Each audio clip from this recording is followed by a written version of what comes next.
नृत्य भजन और कीर्तन झूमेंगे नर नारी, झूमेंगे नर नारी।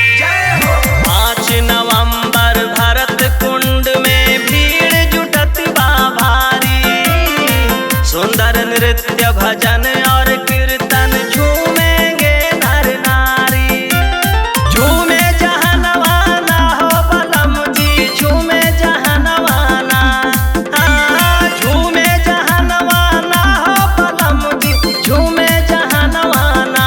जो गई है, जो गई है, जो गई है दीवा कर भजनवा, खुशी में झूमी जहनवाना। जो